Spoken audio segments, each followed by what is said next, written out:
America అధ్యక్ష అభ్యర్థుల మధ్య జరిగిన చివరి ముఖాముఖిలో తుపాకీ సంస్కృతిపై ప్రధానంగా చర్చ జరిగింది. అమెరికా సంస్కృతిలో భాగంగా ఉన్న తుపాకీ కలిగి ఉండే హక్కును అధికారంలోకి వస్తే హిల్లరీ క్లింటన్ కాలరాస్తారని ట్రంప్ ఆరోపించగా ఆయన మాటలతో హిల్లరీ విభేదించారు. తుపాకీ సంస్కృతి కారణంగా దేశంలో వేలాది మంది ప్రాణాలు కోల్పోతున్నారని పేర్కొన్న హిల్లరీ తుపాకీ కలిగి ఉండే హక్కును ఇచ్చిన రెండో సవరణను సమర్థిస్తూనే దానికి కొన్ని పరిమితులు విధించాలని కోరారు. The Second Amendment. I understand and respect the tradition of gun ownership. It goes back to the founding of our country. But I also believe that there can be and must be reasonable regulation. We have 33,000 people a year who die from guns. I think we need comprehensive background checks, need to close the online loophole, close the gun show loophole. There's other matters that I think are sensible, that are the kind of reforms that would make a difference, that are not in any way conflicting with the Second Amendment. We need a Supreme Court that, in my opinion, is going to uphold the Second Amendment and all amendments, but the Second Amendment, which is under absolute siege. I believe if my opponent should win this race, which I truly don't think will happen, we will have a Second Amendment which will be a very, very small replica of what it is right now. But I feel that it's absolutely important that we uphold because of the fact that it is under such trauma. అటు ఎన్నికల తీరుపైన ఇద్దరి మధ్య వాడివేడి వాగ్యుద్ధం జరిగింది. అధ్యక్ష ఎన్నికల ప్రక్రియలో rigging జరుగుతోందని Donald Trump విమర్శించారు.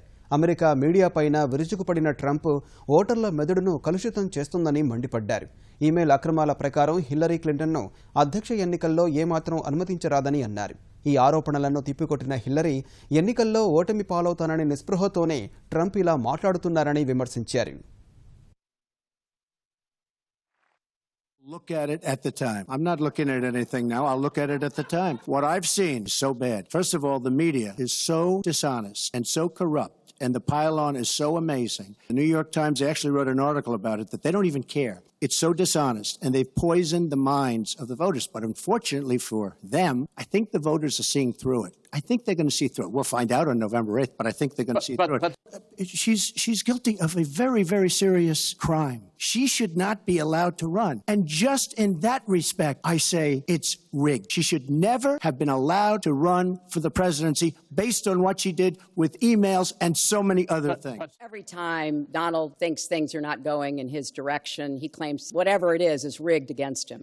The FBI conducted a year-long investigation into my emails. They concluded there was no case, said the FBI was rigged. He lost the Iowa caucus. He lost the Wisconsin primary. He said the Republican primary was rigged against him.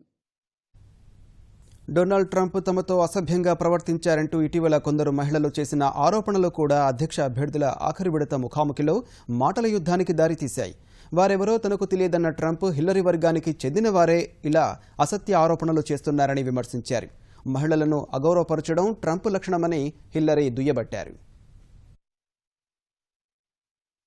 I would say the only way, because those stories are all totally false. I have to say that.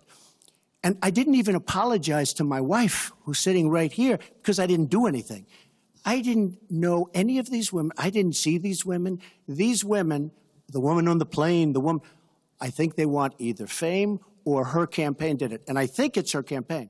He held a number of big rallies where he said that he could not possibly have done those things to those women because they were not attractive enough for them to be assaulted. Donald thinks belittling women makes him bigger.